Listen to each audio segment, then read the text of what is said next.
Bom dia a todos e todas. Nós iniciamos mais uma sessão do 20º curso de Extensão em Astronomia, promovido pelo Instituto de Física da Universidade Federal da Bahia. Eu sou Alberto Silva Besser, professor de Física e Astronomia da Universidade Federal do Recôncavo da Bahia, campus de Feira de Santana. No dia de hoje, a gente vai receber, agora na sessão da manhã do nosso curso, o professor Jacques Lepine. Possui graduação em Física pelo Instituto de Física da USP, 1967, mestrado em Astronomia pela Universidade de São Paulo, 1970, e doutorado em Astronomia pela Universidade de Paris 7, em 1977.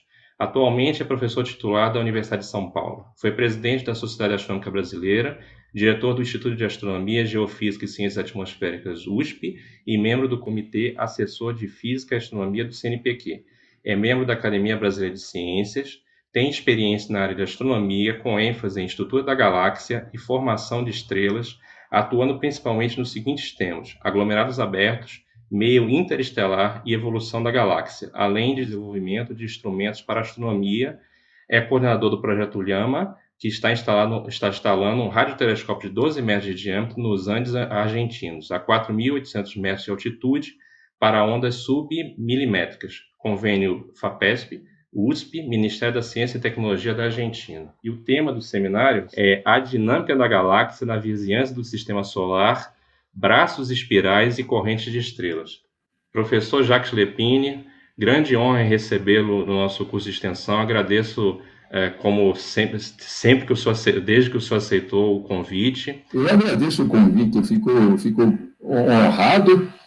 Aliás, vocês estão aí numa região linda do país, que eu gosto muito. Eu já passei bastante na Chapada Diamantina, o Recanto Gregoriano eu visitei, né? E são essas lembranças que ficam aí no coração da gente, né? Que bom, professor. Ficamos muito felizes. Der para atrair alguns estudantes para essa área de dinâmica da galáxia, eu fico muito contente. Nós também, professor. De galáxias, nossa galáxia, o problema da nossa galáxia é que a gente tá dentro dela, né? Então a gente não consegue vê-la, mas a gente consegue ter uma ideia do que é, olhando as outras. Então, eu aqui estou mostrando 3 galáxias, NG51, NGC1232, e todas elas são galáxias espirais, né? Então vocês veem essas espirais assim, e um dos tipos de galáxias são as galáxias espirais, e nós somos uma delas, né? A primeira coisa que eu quero dizer digamos, esse material todo, ele fica girando em volta do centro da galáxia.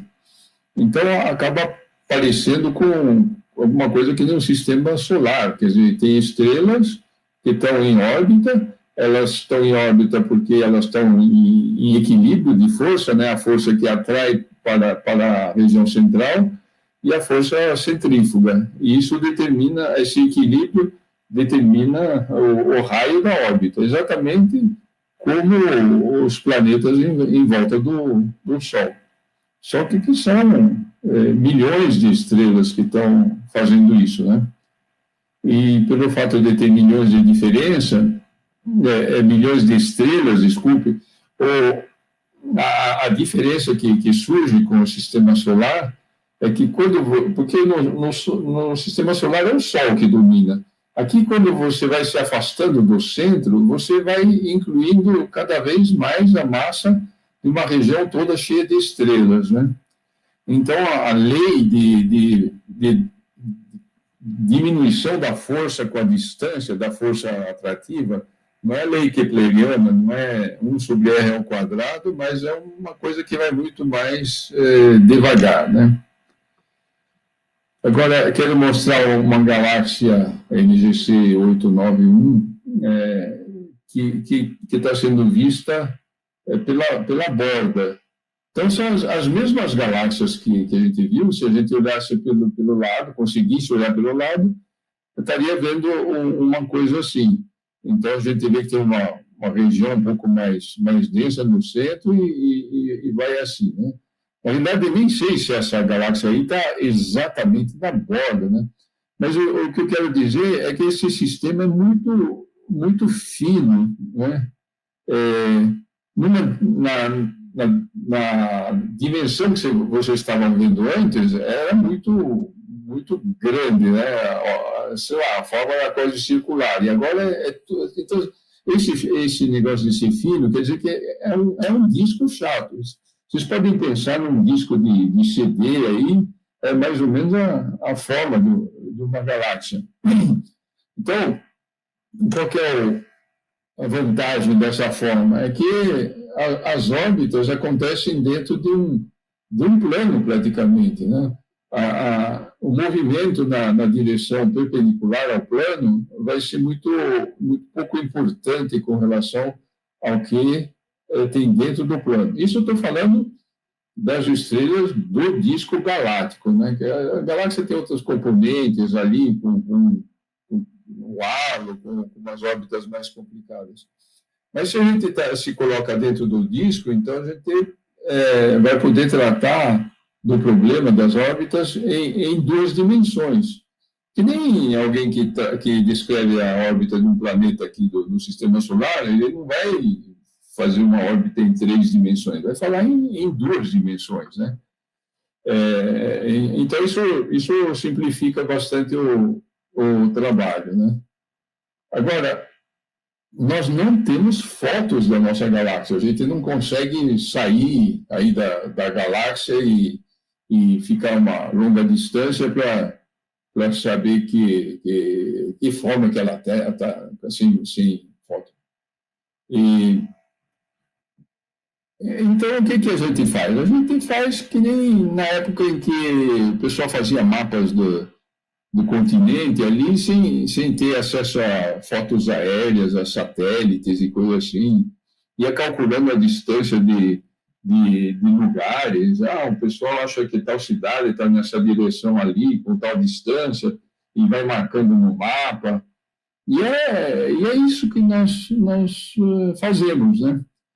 Então, por exemplo, esse mapa aqui é um mapa de regiões H2. Regiões H2 são zonas assim com gás ionizado muito brilhante, então que são fáceis de reconhecer, né, por telescópios ópticos, e a gente consegue também medir a velocidade deles com relação a gente, porque, digamos, essas regiões H2 emitem linhas em rádio, então a gente consegue medir a velocidade, coisa assim. E, digamos, tem muitos autores que fizeram mapas. Esse daqui eu estou selecionando o de Huyan, são autores chineses, né? Mas aí eles, digamos, passaram uns braços em cima, assim.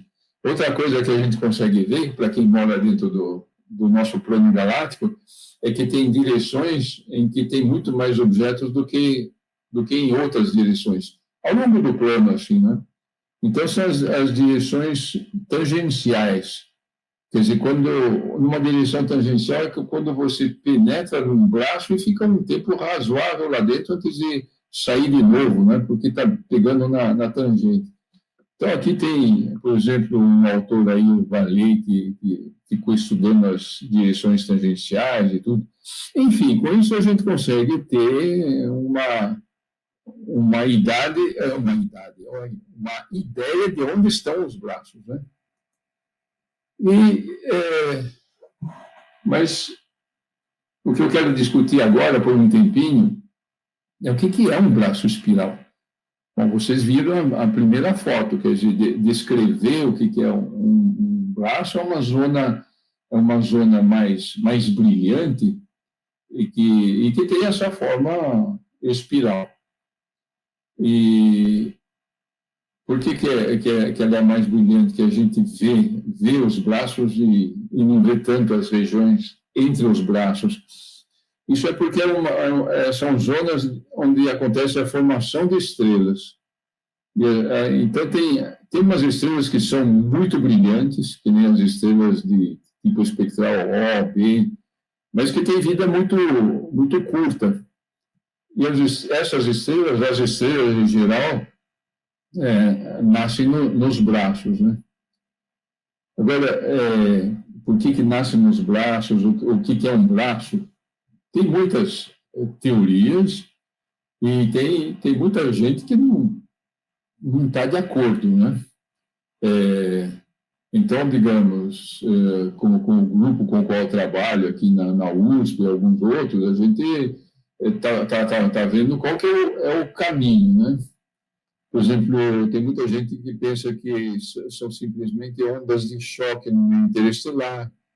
Tem gente que acha que os braços são um fenômeno transiente, quer dizer, ele aparece, daqui a pouco desaparece, em pouco tempo assim, 100 milhões de anos, né?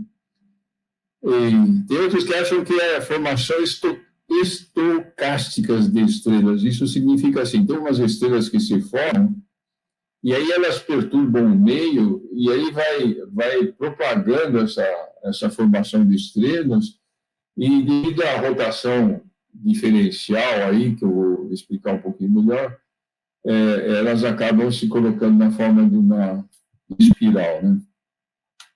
Mas o que eu tenho bastante convicção, depois de ter trabalhando muito com isso, é que os braços espirais são umas zonas de densidade maior de estrelas.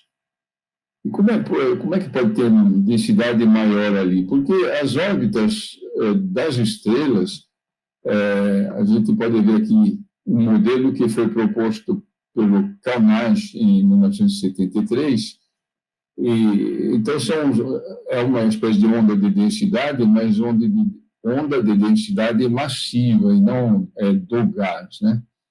O que a gente vê?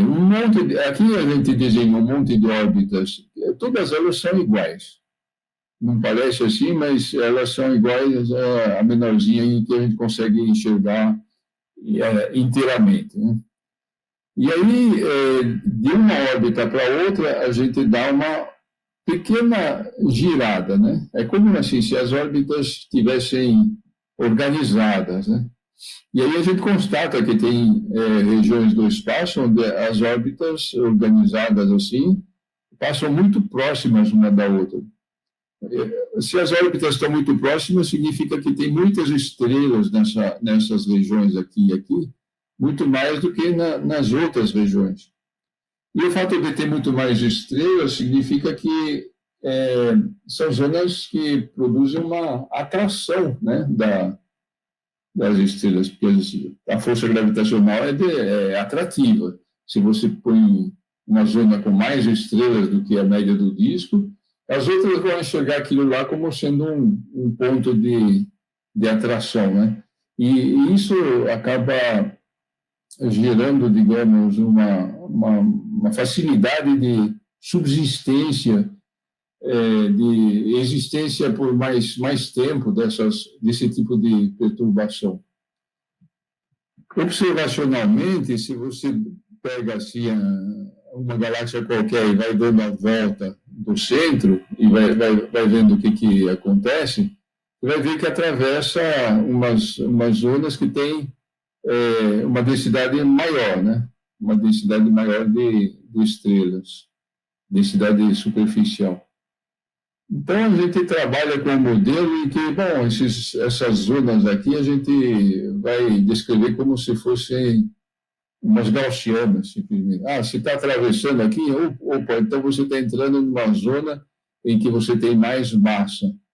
E esse excesso de massas eu vou representar como sendo uma gaussiana, né?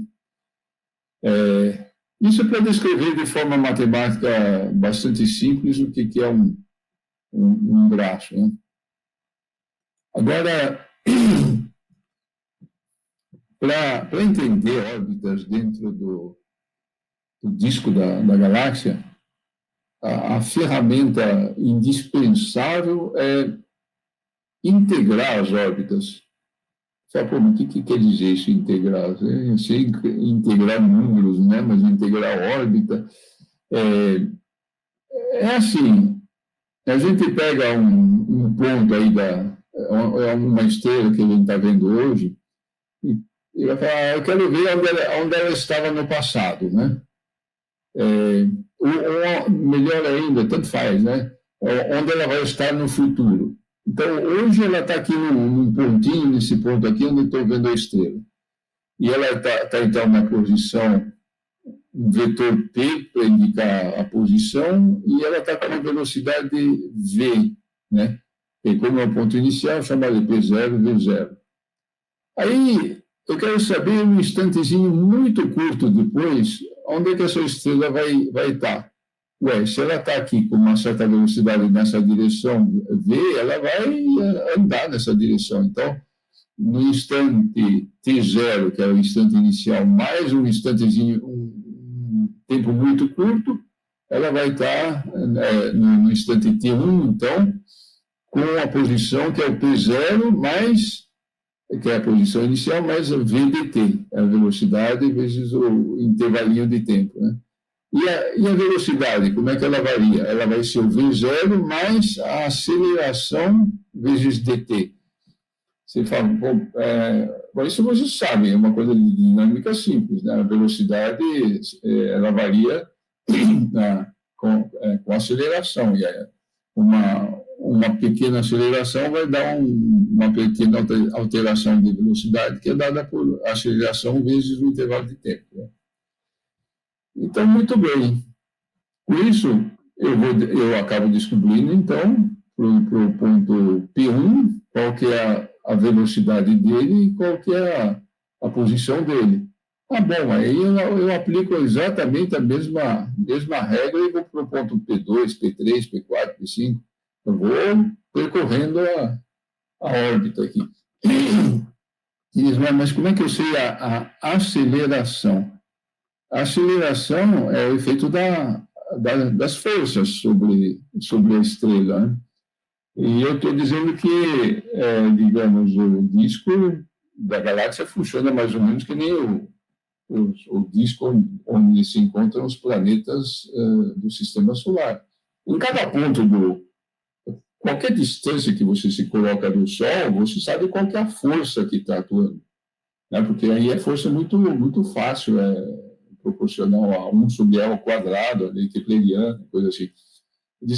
No disco galáctico, não pode ser simplesmente assim, porque você tem milhões de estrelas, mas tudo bem, você consegue lidar com esses milhões de estrelas, primeiro porque você sabe que basicamente o disco é axissimétrico. Axissimétrico quer dizer que você gira em torno do eixo, o disco não muda nada. Claro, os braços não são axissimétricos, mas os braços são uma perturbaçãozinha pequena assim, no potencial. Então, eu consigo, sabendo qual é a densidade de estrelas em função da distância, saber qual é a força que atua em qualquer raio do disco. Então, a força que atua sobre a estrela é que dá a aceleração, né? Então, é isso, digamos, o princípio de integrar órbita. Agora vamos ver o que dá quando a gente integra uma órbita. Quando pega uma estrela aqui, vai integrando, a gente vai descobrir, a coisa óbvia é que ela está dando voltas em torno do centro da galáxia. A órbita não é perfeitamente circular, porque se a gente der uma perturbada um pouquinho na órbita dela, então ela acaba oscilando em torno da órbita circular, quer dizer, ela vai um pouquinho mais longe, um pouquinho mais para dentro, um pouquinho mais longe, um pouquinho mais para dentro, mas no final, se a gente deixasse um tempo infinito integrando aí, ia preencher todo esse espaço aqui como se fosse um pneu, aí, um toro, né? Que a órbita percorreu tudo isso. Mas eu quero fazer o exercício seguinte. Não, vamos integrar só por uma volta e um pouquinho mais. Então, a gente faz isso aqui. Olha, a estrela, então, em uma volta, ela vai fazer isso daqui, isso daqui, isso daqui. E a órbita não vai fechar. Não vai fechar porque isso aqui não fechou, né? Quer dizer, a segunda órbita está num outro lugar, e a terceira também. Mas quando você olha um pouco essa imagem aqui, você pensa assim, puxa vida, mas se enquanto eu estou traçando a órbita, tivesse um fulano ali girando o meu papel, ele ia conseguir fazer com que, dando a volta, você fecha. Isso é uma forma de dizer o seguinte: olha, se eu me coloco num dado sistema, que não é exatamente o sistema, sei lá, como é que a gente chamaria, mas o sistema normal de integração da órbita, eu me coloco num sistema que está em rotação em torno do centro galáctico, com uma velocidade de rotação pequenininha, eu consigo fechar as órbitas. Olha que beleza. Aí eu consigo uma órbita dessa fechada, que vai me lembrar essas órbitas aqui, né, que a gente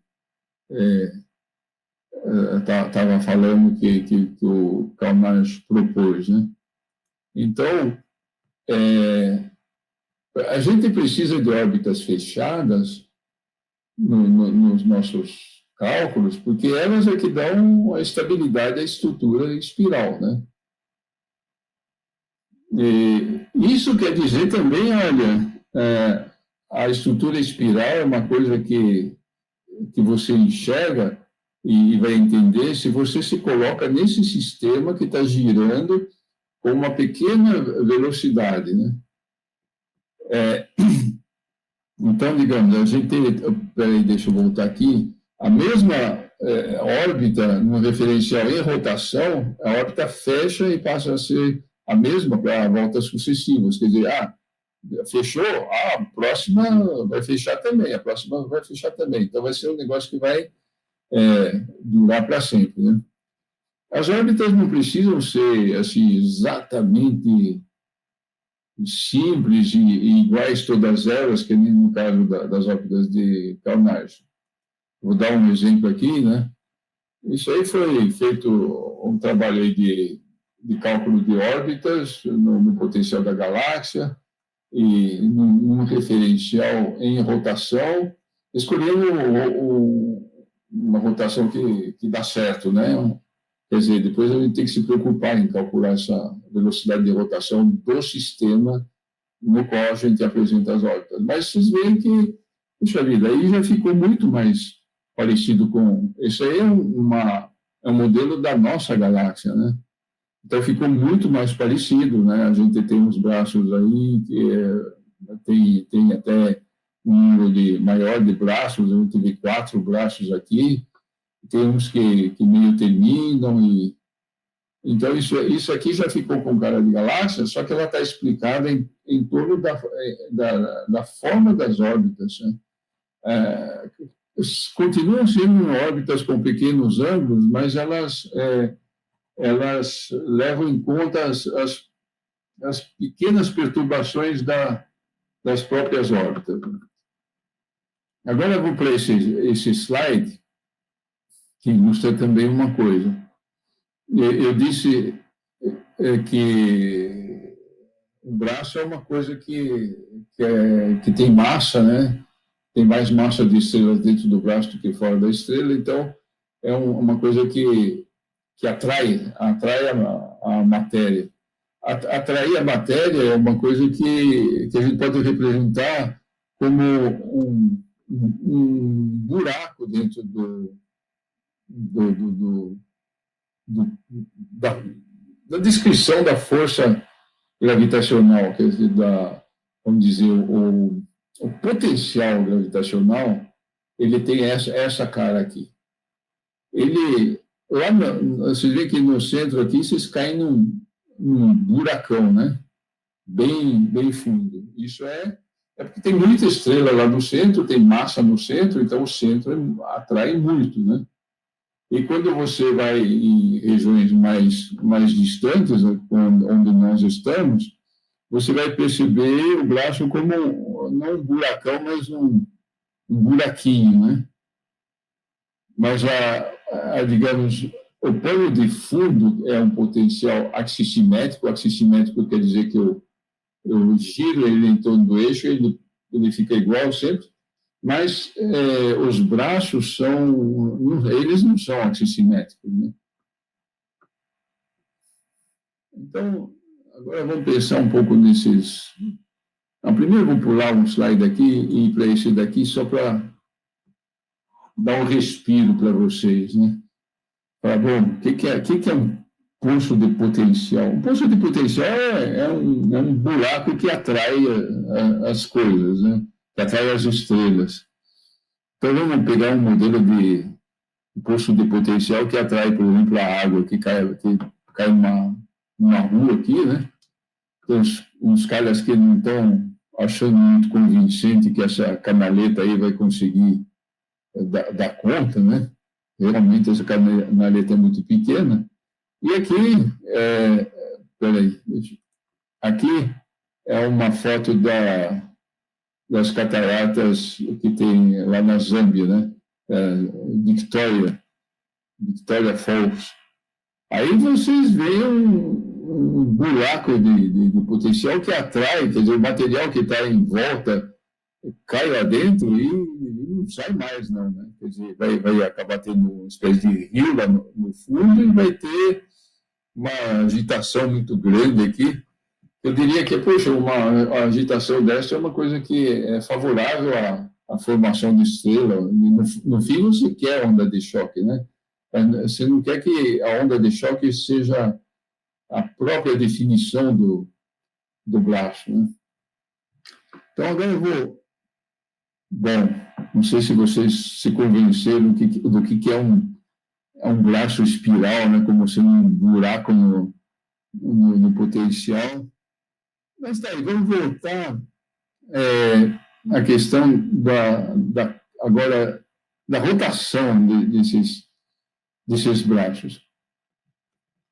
Na nossa galáxia tem duas rotações bem distintas que a gente não deve confundir. Quer dizer, a primeira rotação das estrelas em torno do centro. As estrelas estão girando aqui, que nem os planetas em torno do Sol. Então, isso daí nos dá uma curva de rotação, a curva de rotação do material interestelar, estrelas, tudo obedece à mesma lei, né? Porque isso é a mesma força gravitacional que está atuando.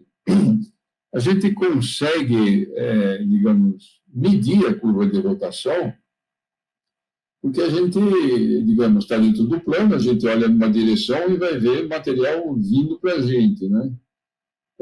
Se olha do outro lado, com relação ao centro, você vai ver o material se afastando da gente. E variando o ângulo com relação ao centro que você está observando, você vai ver velocidades diferentes de vir e de se afastar, né? Então, por exemplo, isso aqui é uma curva de rotação em que tem diversos traçadores, tem regiões H2, tem estrelas cefeidas, tem aglomerados abertos, tem de tudo aqui, mas todo mundo está de acordo em traçar mais ou menos a mesma curva de rotação. A curva de rotação que dá em velocidade aqui, por exemplo, a gente está morando aqui, né, em 8 kPa do centro. E a velocidade aqui é de 230 km por segundo. Né? Essa velocidade com a qual está todo mundo girando em torno do centro, né? Inclusive o Sol, tudo isso. Agora, a outra rotação é a rotação do padrão espiral. Quer dizer, essas zonas que estão mais escuro aqui, elas giram em torno do centro da galáxia também, mas elas giram com uma velocidade, primeiro, que eu diria muito menor, né? Mas também mais importante do que ser maior ou menor é ser diferente da velocidade de rotação das estrelas, né? Porque as estrelas entram aqui dentro e saem disso, né? Elas entram e saem. Então, isso daqui não é feito de estrelas permanentes ali. Por isso que pode perfeitamente estar girando ali com uma velocidade diferente. Bom, tem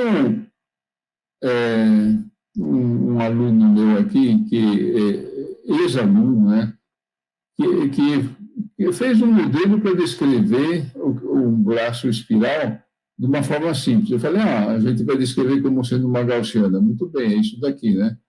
É uma gaussiana, quer dizer, é um poço de potencial, um buraco no potencial da galáxia, e que tem uma certa altura e uma certa largura. E a gente, baseado nas observações do gás, a gente consegue, digamos, ajustar a profundidade do poço, a largura dos braços aí, para...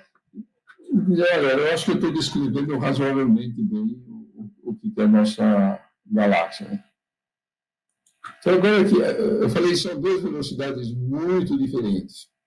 A rotação das estrelas é dada por essa curva de rotação, e a curva de rotação que eu já expliquei para vocês mais ou menos como é que a gente consegue traçá-la, né? E a rotação dos braços, ela se comporta de forma totalmente diferente. Ela se comporta como um corpo rígido. O que é a velocidade de rotação de um corpo rígido, né? A gente está representando aqui, nesse eixo aqui, a velocidade linear agora, não a velocidade angular. Então, se vocês pegam um objeto comprido e fazem ele girar, a ponta dele lá longe vai estar girando com velocidade linear muito grande, enquanto que o lugar que você está segurando aqui está com velocidade muito pequena, zero, né? E isso, digamos, a velocidade angular é uma coisa e a velocidade linear é outra. A angular ela é constante para todos com todo ao longo do comprimento. Mas aqui eu estou representando a velocidade linear e também a rotação das estrelas em velocidade linear, né? Então a gente vê isso aqui, ele se comporta como um corpo rígido. Isso é um corpo rígido, quer dizer que a velocidade varia linearmente. E os dois se cruzam num determinado lugar. E esse ponto de cruzamento é um lugar engraçado. Quando a gente tem duas frequências que coincidem, a gente costuma usar a palavra, é uma ressonância, né? Isso daí é a ressonância mais forte que existe na nossa galáxia, mas que imagina o que acontece, né? Nesse lugar, o gás está girando em torno do centro da galáxia e os braços estão girando com a mesma velocidade. Então, por exemplo, uma estrela que está perto do braço, ela vai ficar ali perto do braço por um longo período, né? Então, aquela forcinha pequena que o braço atua, ela atua por muito tempo. Então, ela acaba alterando a órbita das estrelas, né? E, então, vamos ver o que acontece com... Bom, primeiro, antes de dizer o que acontece, a gente quer descrever onde acontece esse raio de corrotação, né?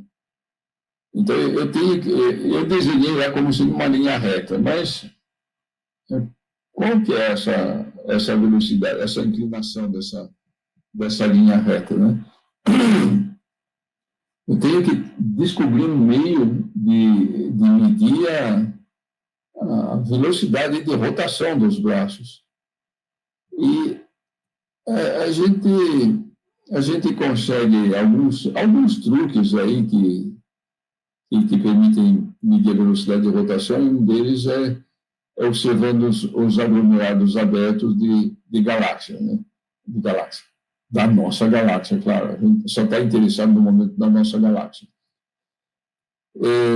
Um aglomerado aberto, acho que você sabe, é um bolo aí cheio de estrelas, né, que ficam juntas. E elas nasceram juntas e elas permaneceram juntas e elas têm a mesma, as estrelas, quer dizer, têm a mesma idade que o aglomerado aberto. E a gente consegue medir não é bem medir, descobrir qual é a idade de um aglomerado aberto. Aqui tem um gráfico dos aglomerados abertos e de tentativas de traçado de braços da nossa galáxia. Aqui, esse braço aqui é chamado de braço de Sagitários Carina, e esse daqui é o braço de Perseus, e esse daqui é o braço local. O braço local, aliás, eu talvez não fiquei muito claro assim, falei, o Sol está preso numa ressonância. Essas estrelas que estão aqui, né, no meio do caminho entre o braço de Carina e o braço de Perseus, elas estão presas, muitas delas estão presas, tem algumas que não estão realmente presas, né? Então, a gente explica a existência desse negóciozinho aqui, que não é bem um braço, mas o pessoal chama de braço local, mas não é um braço que nem o braço espiral, os outros, né? É como sendo um conjunto de estrelas que estão presas na ressonância de corrotação. Bom, como a gente, voltando, como determina a velocidade de rotação do braço? Tem dois princípios fundamentais aí que ajudam. Primeiro, todos os aglomerados abertos nascem nos braços, não tem outro lugar para nascer. Nenhum aglomerado aberto nasce em região no meio entre dois braços ou coisa assim. Isso a gente consegue saber se a gente só traça, por exemplo, os aglomerados abertos de idade muito pequena, sei lá, tão pequena assim, melhor que 10 milhões de anos. Então eles estão ainda em cima do braço onde nasceram. Então, a gente não vai achar nenhum aglomerado de 10 milhões de anos aqui num espaço, numa região longe dos braços, né? Bom, por outro lado, a gente é capaz de determinar a idade de um aglomerado aberto. Isso daí é uma façanha da astronomia estelar, né? Que descobriu o conceito digamos, de isócronos. Quer dizer, quando você coloca um monte de estrelas que pertencem a um aglomerado em cima de um diagrama magnitude-cor, normalmente, no visível, a gente colocaria a magnitude no visível e aqui cor B-V, né? Mas aqui, em vez de usar as observações no visível, a gente usou os dados do satélite Gaia, que resolveu fornecer milhões de posições e medidas, milhões de estrelas. Então, a gente aí dispõe de posições melhores e tudo. Então, os filtros que o Gaia usou são outros, né? Então, isso é o filtro do Gaia e o índice de cor do Gaia, né? Uma isócrona é o resultado de uns cálculos teóricos de evolução estelar que mostram que as estrelas, digamos, de menor massa ficam mais ou menos com a mesma luminosidade, a mesma cor por muito tempo, e as de grande massa que estavam por aqui, elas evoluem e vão para as regiões das gigantes e coisas assim, né? Então, toda a teoria de evolução estelar está aqui. A gente, digamos, eu não trabalho com teoria de evolução estelar, mas pego os resultados que são publicados e são muito aceitos, né? Mas qual que é a informação que a gente tira daqui? A informação que eu mais gosto é a idade, porque uma isócrona, o ajuste, por exemplo, se ele passasse aqui numa região mais para cima, mais para baixo ia dar aqui o aglomerado é mais velho do que é. Se as estrelas estivessem aqui, seria um aglomerado mais jovem, quer dizer, o ajuste nos dá a idade.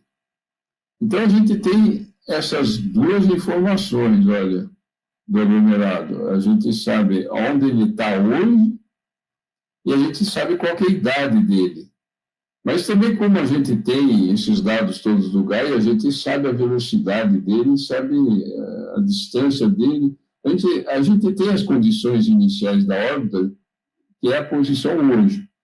E eu sou capaz, então, de integrar lá com o meu programa de integração até um tempo igual ao tempo de existência dele, né? A idade do aglomerado. O que quer dizer isso, integrar até por um tempo igual ao tempo de existência? Quer dizer que eu volto no ponto onde ele nasceu. E como eu estou dizendo que ele nasceu em cima de um braço espiral, então eu sei que o braço espiral estava lá, por exemplo, sei lá, eu integrei a órbita de um aglomerado de 50 milhões de anos, eu voltei para trás e cheguei lá num ponto onde ele nasceu. Quer dizer, o braço espiral estava lá há 50 milhões de anos atrás, né? Aqui, só para mostrar um trabalho imenso que um dos colegas aqui, o Wilton Dias é um professor da Universidade Federal de Itajubá, né, Unifei. Mas ele, digamos, tinha feito o doutoramento em astronomia e conseguiu lá um trabalho ali, né, no curso de física, ele dá aulas. Mas ele pegou o catálogo existente de aglomerados abertos, que tem 1.700, tem mais, né, 1.750 por aí, aglomerados abertos, e ele foi olhar no catálogo Gaia quais as estrelas que pertencem ao aglomerado, e ele, com isso, deu uma melhorada muito grande nessa história de pertinência, né? Porque quando você vê um aglomerado ali, tira uma chapa fotográfica, coisa assim, você não sabe exatamente se todas as estrelas que estão lá pertencem ao aglomerado ou não, né? Você tem que trabalhar com uma espécie de probabilidade de pertinência. Mas agora, com Gaia, a gente tem, primeiro, a distância medida com muita precisão, e a gente tem um movimento próprio, quer dizer, um movimento assim, paralelo ao plano do céu, muito bem determinado também. E todas as estrelas de um mesmo aglomerado tem que ter a mesma, assim, está próximo ali, ter a posição próxima, não mais para trás nem mais para frente, e tem que ter o mesmo movimento próprio. Então, você seleciona aquelas estrelas que estão dentro de um bolinho com o mesmo movimento próprio, e essas daí se fala, essas eu tenho certeza que pertencem ao aglomerado aberto. E aí, então, faço esses gráficos, ajusto as isócronas, porque, digamos, o grupo de pesquisa lá de Padova, na Itália, produziu isócronas para qualquer idade, né? Com espaços de 10 milhões de anos. Então, você determina aí a idade por esse ajuste. Mas fazer isso para 1.700 aglomerados é um trabalho e tanto, né? Que o Milton Dias fez, né? Bom, o resultado dessa brincadeira toda é que a gente, então, sabe exatamente qual que é a velocidade do padrão de espiral da galáxia. Eu falei, eu sei que o aglomerado estava lá há 50 milhões de anos atrás, porque nasceu ali um aglomerado com 50 milhões de anos hoje, né? Mas aí pega outros aglomerados com outras idades e eu vou vendo onde estava o braço espiral, né? Deixa eu ver se eu tenho algum lugar eu catar. Não, eu acabei não colocando exatamente esse gráfico. Mas, enfim, a gente determina, então, essa velocidade do padrão de braços, né? E como eu falei, isso me dá, bom, eu acho que eu falei, né? 28,4 km por segundo por quilo parsec. Vocês podem estranhar essa unidade aí, porque fala, pô, mas é uma velocidade, eu estou falando agora de uma velocidade angular, né? Que é a velocidade linear dividido pelo raio da corrotação. O raio da corrotação eu tenho daqui, simplesmente, onde as duas curvas se cruzam. Essa unidade estranha, porque é uma velocidade, né, quilômetro por segundo, dividido por uma distância. Uma velocidade dividida por uma distância é uma velocidade angular. Né? Em vez de trabalhar, sei lá, em radianos por milhão de anos, o pessoal prefere trabalhar com essa unidade aqui. Mas isso nos dá, então, que esse raio de corrotação fica aqui em 8,1 kg parsec.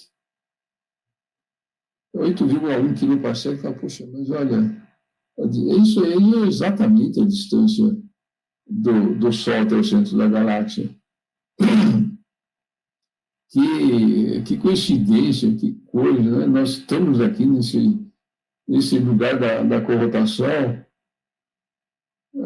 Já tem gente que tinha medido isso aqui, chegaram, olha, o Sol está perto do círculo de corrotação e coisa assim, mas ninguém digamos, acreditava.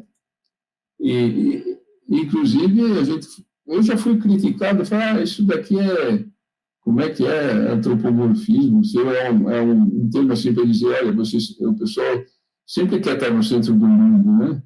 Sempre quer estar num lugar importante, então vocês dão um jeito aí. Mas não deu um jeito, a gente mediu a velocidade dos aglomerados, a gente mediu a curva de rotação e chegou à conclusão, olha, o Sol está praticamente na corrotação. Né?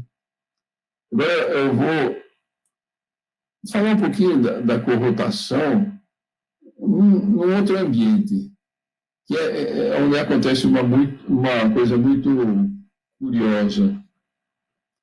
É um ambiente dos asteroides que tem presos na órbita de Júpiter. Então, vou falar, estou mudando de assunto. Aqui tem o Sol, aqui tem Júpiter, aqui está representado por um círculo a órbita de Júpiter, e a gente percebe que em cima da órbita de Júpiter, mas a 60 graus de um lado de Júpiter e a 60 graus do outro lado de Júpiter, existe um monte de asteroides que parecem estar presos ali. Como é? É o problema dos asteroides troianos, né? Qualquer um pode procurar lá e tentar descobrir o que esses caras estão fazendo aí, por que eles não ficam, se eles querem, eles têm um momento angular que os obriga a ficar em cima da mesma distância que Júpiter, então que ficasse espalhado aqui em volta. Não, eles estão presos aqui e aqui. Né? Isso, uma análise o Lagrange é um matemático aí que gostava muito também dessas questões de dinâmica, e ele escreveu a equação do potencial efetivo quando a gente está trabalhando num sistema em rotação. Porque, digamos, da mesma forma que os braços giram, e eles formam, então, uma perturbação que está girando com relação às estrelas, né? Júpiter está girando aqui, na sua órbita. Então, isso acaba trazendo uma perturbação aqui no potencial em que entra a velocidade de rotação de Júpiter, que é a velocidade angular, né? E esse fenômeno é que acaba fazendo com que, pelo fato de existir esse termo aqui, que os asteroides troianos ficam presos aqui e aqui. Bom, a mesma coisa acontece com a gente na galáxia, né? Nós estamos aí girando em torno do centro da galáxia e os braços estão girando com uma velocidade menor. Isso aí cria um termo de perturbação que cria uma espécie de potencial perturbativo que está representado aqui, né? Não é nem um potencial atraente, atrativo na realidade, ele pode até ser repulsivo, mas por incrível que pareça, um potencial repulsivo consegue também prender os objetos, enfim. Aí nós passamos a interpretar aquelas estrelas que pertencem ao braço local, que eu falei que não é um braço normal, são umas estrelas que estão ali, mas a gente não sabe por quê, não estão ligadas ao braço, né? Como sendo estrelas presas no potencial, essa perturbação do potencial, que é devido à rotação do... E a gente fazendo os cálculos dá perfeitamente certo, né? Então, aí a gente, digamos, traça os braços espirais da galáxia, Perseus, Sagitário, e traça também os contornos desse potencial, e a gente descobre que isso aqui que é super interessante. Vai. Nós estamos aqui no meio, o Sol é uma estrela que está também que nem um asteroide troiano, ele tá preso dentro dessa corrotação. Então, aqui a gente vê as órbitas que existem, né? Ele foi pegar os objetos que estão bem conhecidos, pertencentes aos braços, os objetos que estão aqui em cima, tem uns masers que têm a posição muito bem determinada em rádio, né? Então, a gente integra e vê aqui a órbita, são os objetos que ficam orbitando em torno do lugar que estão aqui. Essas órbitas aqui são chamadas de órbitas de libração, né? Bom, mas eu tenho que falar um pouquinho dos moving groups. Então, digamos, nós temos esse quadro. Tem aqui o braço de Perseus, o braço de Sagitário, os dois estão girando ali com uma velocidade de 28 km por segundo por km/sec. Isso produz uma zona de corrotação, e o Sol está aqui, e nós vamos ficar olhando um pouco as estrelas que tem aqui perto do Sol, né? E quando a gente vai ver as estrelas perto do Sol, a gente pode ver o seguinte. Tem uma pesquisadora de Barcelona, a Antoja, mas outros já tinham feito isso também, que foram fazer gráficos das velocidades U e V. Esses dois eixos, U e V, são os mesmos que os X e Y, que a gente costuma usar quando coloca o Sol no centro do sistema, né? Então, digamos, a velocidade do Sol aqui é 0 e 0, né? E as estrelas que estão muito perto do Sol, a gente está medindo aqui numa direção que é a direção, por exemplo, do plano galáctico, do centro da galáxia, e outra direção da rotação galáctica, né? E é o que o pessoal conhece faz tempo, até antes da Antônia, é que ela fez uns mapas melhores, por isso que eu estou falando dela. Ela viu que tem excessos de estrelas aqui em determinadas velocidades. Então, esses daqui foram chamados de grupos moventes, ou estrelas, correntes de estrelas. Por que correntes de estrelas? Porque, de repente, você tem um montinho aqui de estrelas que estão com velocidade iguais entre elas, mas diferente da velocidade do Sol e das proximidades por aqui, né? Então, é como se fosse um ventinho de estrela aqui. esses ventinhos de estrelas, podemos chamar de grupos moventes, moving groups em inglês, ou correntes estelares, né? Eles já tinham sido recenseados, aí tem o das Pleiades, das Íades, de Sírios, de Berenices. Muitos deles são associados a algumas aglomerações de estrelas que não são aglomerados fechados, né? Uma espécie de aglomerados abertos, né? E aqui temos as velocidades U e V, catalogadas por um autor lá, o Denning, e as U e V catalogadas anteriormente, olha, 1971, pelo Eggen, né? Então, já se conhecia. E agora, o que é? Voltando à figura da Antoja, mas um pouquinho ampliada. Aqui estão os grupos de Íades, Pleiades, o grupo de Berenices, o grupo de Sírios, um grupo de Hércules. Aqui não tem muitas estrelas, mas esse grupo existe. E a gente vai poder ver o seguinte, isso aqui não sei o que é. Eu vou falar que, isso em 2 palavras, né? Que tem um monte de autores que vêm com a teoria de que esses moving groups aqui são devidos à a perturbação da barra da nossa galáxia. Mas eles não provam, cada um acha, inclusive, eles colocam velocidades de rotação da barra diferente da velocidade dos braços e escolhem essa velocidade para ter uma ressonância que cai da mesma posição que o Sol e coisa assim, mas cada um escolhe uma ressonância e coisa assim, né? Mas são todos, olha, tem dezenas de trabalhos que acham que tentaram explicar isso como sendo ressonâncias da barra. Mas agora eu vou falar um pouco de mapa dinâmico das estrelas e da ressonância de corrotação. Isso aqui é a ressonância de corrotação num mapa dinâmico, né?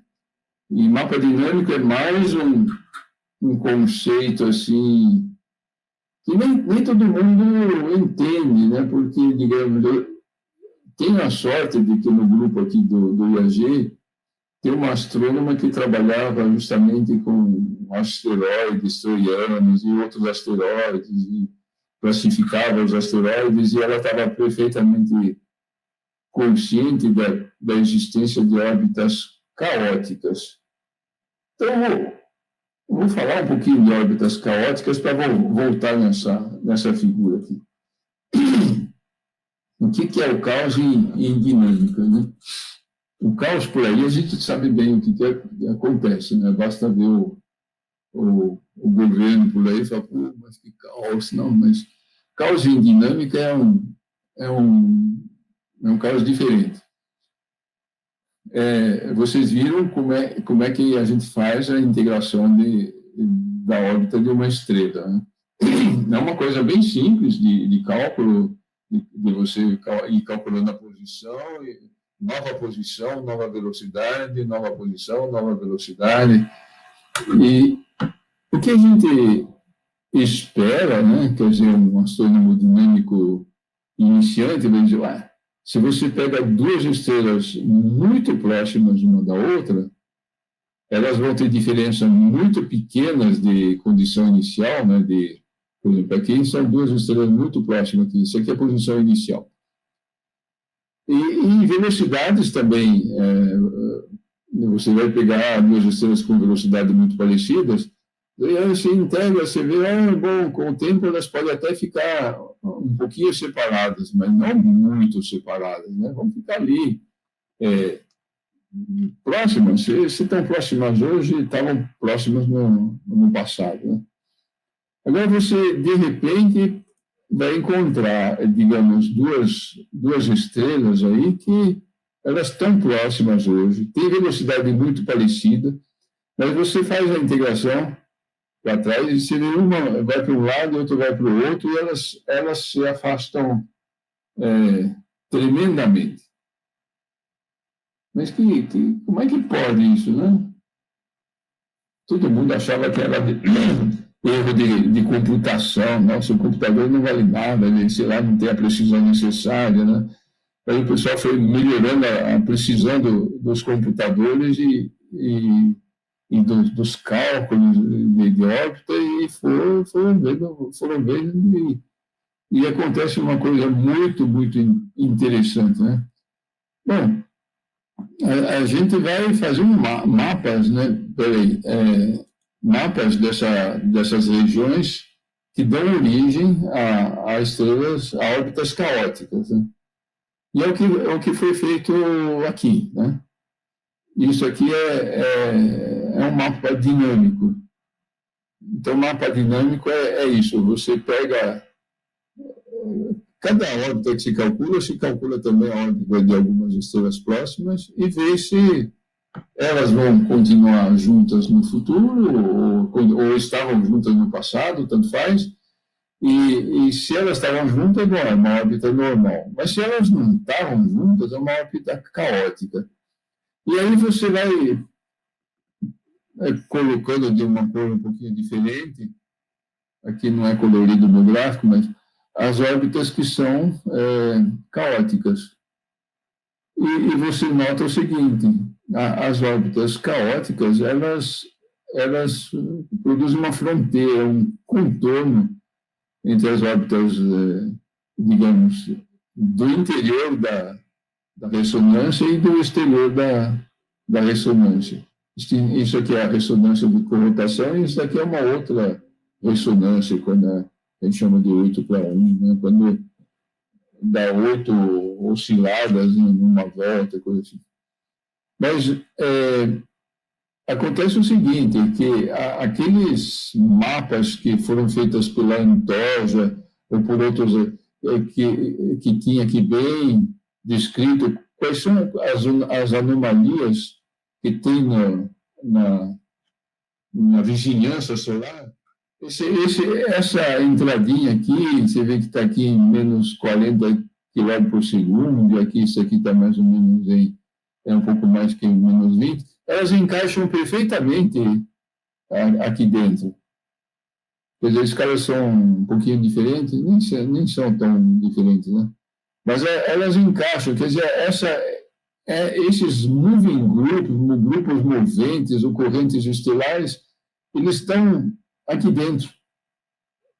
dentro da zona de corrotação, onde o Sol está também. Então, isso daí já começa a ser uma explicação de por que existem esses grupos comoventes. Comoventes não, a gente pode até ficar comovido, mas são elas que são, digamos, anormais, né?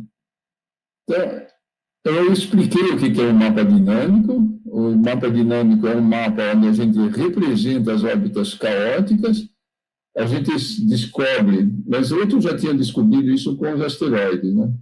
Que as zonas de ressonância são contornadas por zonas caóticas. E isso é bom, porque aí a gente consegue descobrir onde estão as ressonâncias, né? Então, agora eu vou, digamos, passar para algumas conclusões, né?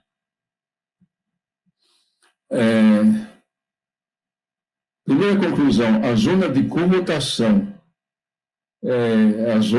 A commutação é onde a velocidade de rotação das estrelas e dos braços espirais são a mesma.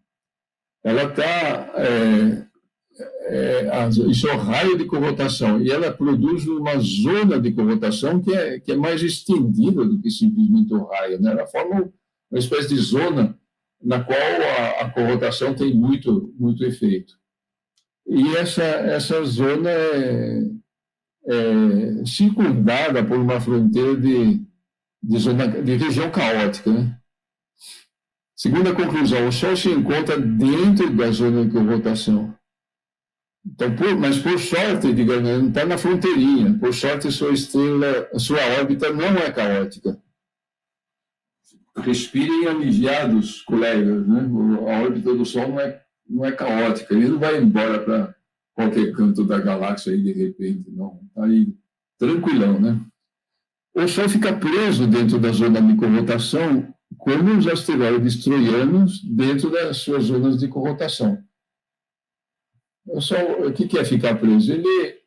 Claro, o Sol está girando em torno da galáxia, né? E se você pega aquela órbita, você não vai notar nada de muito. Mas se você se coloca dentro do sistema para representar, em que você pode representar os braços como sendo ponto fixo, quer dizer, o sistema que gira junto com os braços, aí você vê que o Sol está ali dentro desse sistema num determinado lugar. No sistema normal, ele está girando em torno da... Então, o Sol nunca vai atravessar e nunca atravessou os braços espirais. Olha, vocês devem estar pensando, para com isso aí, que nunca, né? A gente nunca pode falar nunca. Eu estou falando nunca num tempo assim razoável, porque, digamos, a gente tem que ver qual é o tempo de existência desses braços espirais. E tem gente que acredita que o braço espiral aparece só, uma coisa assim. Mas, digamos, nosso grupo está aí convencido por várias razões até de evolução química de estrelas e coisas assim, que esses braços estão aí há pelo menos uns 3, 4 bilhões de anos. Vamos dizer 3 bilhões de anos. Quer dizer, o Sol nasceu há 4,5 bilhões de anos. Não posso dizer que o Sol nasceu ali dentro não sei se há 4 bilhões de anos. A configuração era exatamente a mesma. Ela pode ter andado, né? Mas, então, quando eu digo nunca atravessou nos últimos 3 bilhões de anos. Né?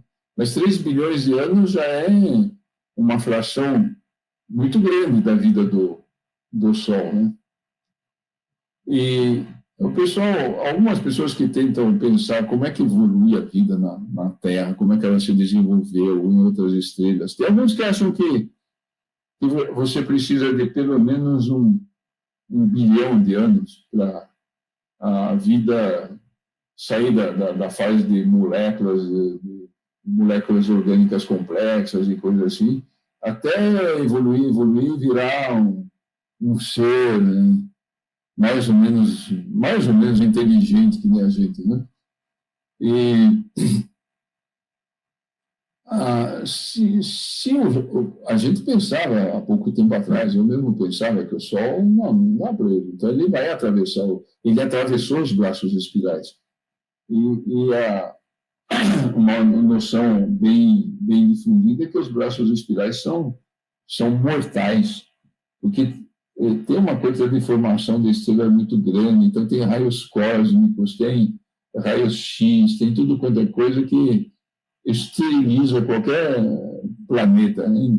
Impossibilita a vida. Então, o pessoal até calculava, bom, então vamos tentar achar um lugar onde demora para ir de um braço para o outro, né? Assim dá pelo menos 1 bilhão de anos, que é o tempo necessário para a vida aparecer, para justificar que ele está aqui, né? Mas, hoje em dia, não tem mais essa preocupação, porque o Sol, pelo menos nos 3 últimos bilhões de anos, não atravessou nenhum braço espiral, então ele não foi esterilizado pelos raios cósmicos, coisas assim. O aspecto engraçado disso daí é que essa zona é uma zona pequena, né? Ela é grande quando a gente olha assim nos mapas, mas se você compara com o mapa da galáxia toda, se a gente tivesse nascido numa estrela qualquer, você pega uma estrela do mesmo tipo espectral, que é uma estrela G, qualquer ponto da galáxia, ela vai atravessar os braços espirais e isso vai dificultar o tempo para criar uma vida, né? E o Sol não, né?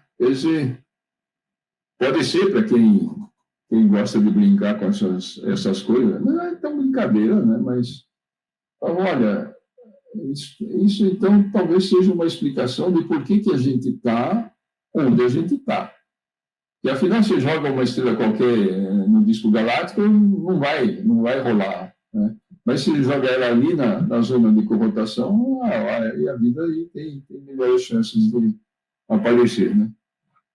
Então, são essas as conclusões que eu queria trazer para vocês e devem ter algumas perguntas aí, imagino, né? Professor Jacques Lepine, muito obrigado pelo seu seminário, né? Porque essa parte de estrutura da galáxia é um assunto extremamente interessante, que a gente vê claramente, né, que há uma correlação entre a evolução das técnicas observacionais, né? Eu poderia dar um exemplo, pelo menos assim, não sou da área, mas assim, só lendo livros de divulgação da área, né? Que você, por exemplo, teve surveys fotográficos, né, que foram feitos, por exemplo, no século XIX, né, que foram até hoje são criticados, como exemplo, Carta do Céu, que dizem que mobilizou muitos observatórios durante muito tempo, atrasou partes da astrofísica que podiam ter florescido, mas hoje em dia são preciosíssimos, que você pode comparar movimentos próprios de estrelas, né, que foram obtidos no século XIX com surveys mais recentes, como, por exemplo, o Palomar, dos anos 50 e 60. Você também teve aquele salto quando a radioastronomia foi desenvolvida, porque você pôde, por exemplo, mapear a posição das regiões de hidrogênio neutro, né, na galáxia, que você conseguiu inferir mais ou menos qual seria a distribuição e a forma da galáxia, ou a revolução espacial, quando você teve o Hipparcos, né, que o pessoal ficou doido que o Hipparcos entrou numa órbita que não deveria, depois fizeram programação, e a missão Hipparcos foi um sucesso e revolucionou nosso conhecimento, pelo menos eu acho, né, lendo livro de divulgação, porque eu não sou da área. Nosso conhecimento sobre a dinâmica, inclusive a questão de diagramas HR que você tem das estrelas próximas, ou seja, não foi só a questão de dinâmica astrométrica. E aí você tem o Gaia agora, né? E também é interessante no seminário do senhor, né, aquela parte final, né, onde você tem as ressonâncias, né, que a gente está aplicando coisas que eu sempre falo, do micro para o macro, né? Ou seja, foi estudar inicialmente aquelas ressonâncias planetárias, né? Para você explicar, por exemplo, os troianos de Júpiter, aí a gente consegue, claro, né, porque a gravidade é universal, né, você consegue explicar também movimento, isso que acontece na galáxia, é uma coisa fantástica, né, como a gente pode ver a amplitude da física, que a gente, só de pensar na gravidade, né, que primeiro você tinha assim, a gravidade vale para o sistema solar, né, porque as órbitas dos cometas, aquela repetibilidade. E depois, assim, o astrônomo real, acho que é o Neville, fazendo determinações da torção de um pêndulo em função da massa de um monte, acho que é o Monte Scatlon, lá na Escócia. E aí depois você teve o John Herschel, que fez aquelas... tanto o John como o William, que fizeram determinações de massa, de órbita de estrela, dizendo que a gravidade vale para fora do sistema solar, né? Ou seja, é um assunto que eu acho muito interessante, professor. Por isso mesmo que convidamos a maior autoridade, uma das maiores do mundo, a maior do Brasil, uma das maiores do mundo nessa área, porque é um tema que é extremamente interessante você entender a galáxia como um todo, né? Você tem toda a razão assim, de relembrar toda essa história, né? Quer dizer, no fundo, a gente está carregando uma quantidade de informação que foi colhida aqui, ali, com dificuldade, algumas aceitas, outras desmentidas, né? Mas é trabalho de séculos mesmo, né? Que nós estamos conseguindo dar uma continuidade, né? Com certeza, professor. É um assunto muito interessante, muito, muito, muito. Professor, a gente teve vários comentários aqui, perguntas, dúvidas, observações.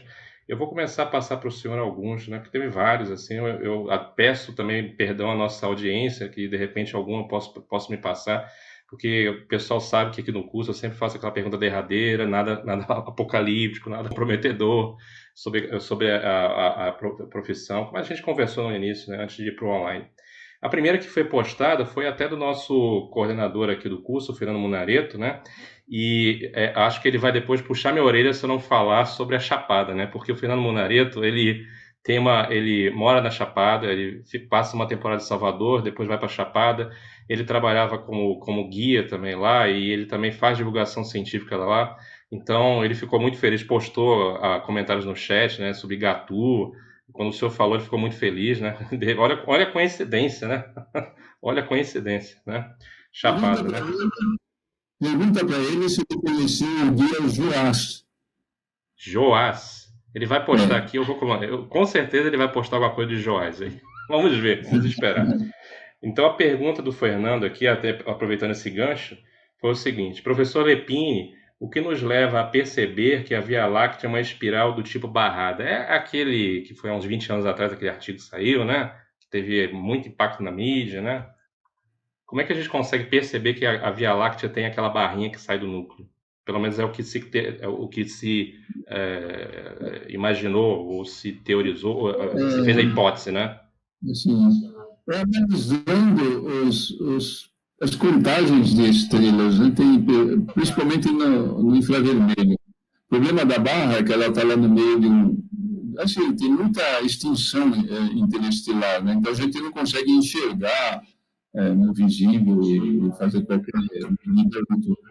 Mas quanto mais para o infravermelho, já para o infravermelho próximo, 2 microns, até 5 microns, uma coisa assim, você atravessa uma camada de poeira bem maior, e aí você consegue notar que tem umas regiões ali, e até mapear, né, uma região com densidade de estrelas maior e com população de estrelas diferentes. São estrelas mais velhas, né, do que as estrelas do disco. Não nascem estrelas na barra, mas tem muita estrela. E isso bate com o que a gente observa nas barras de outras galáxias. Né? Então, isso que foi colocado da Via Láctea ser uma espiral barrada ainda está válido, né? Essa hipótese, né? Tá Certo, válido. certo, certo. Outra pergunta foi de Vitor Rocha. Ele pergunta: professor, eu poderia determinar onde teria um braço a partir da quantidade de aglomerados abertos juntos em um local? Ou seja, ele quer saber se a participação dos aglomerados nisso, né, na definição de um braço, onde começa, onde termina, tem alguma correlação? Se você pode definir o começo ou o fim de aglomerado, ou seja, os aglomerados poderiam ser usados como referenciais para definir assim o começo ou o início de um braço? Eu acredito que sim. E justamente eu acho que é um ponto de pesquisa que a gente deveria levar um pouco mais para frente, tentar ver as estrelas que pertencem aos braços. A gente vê bastante aglomerados que estão, digamos, em cima dos braços ou ao lado dos braços. Aí é que a gente vê que eles nascem no braço e aos poucos vão se afastando dele, né? Inclusive, a direção em que eles se afastam, que a gente consegue notar, né, porque a gente consegue ver as posições iniciais ou em função da idade, é como se eles saíssem meio perpendicularmente ao braço, né? Eu podia pensar, eles vão aí viajar um tempo no braço, depois vão sair. Não, mas meio rapidinho eles conseguem sair. Eu acho que isso está ligado com a violência dos processos que tem no interior dos braços, os processos de formação de estrelas que envolvem colisões de nuvens. Né? Com certeza.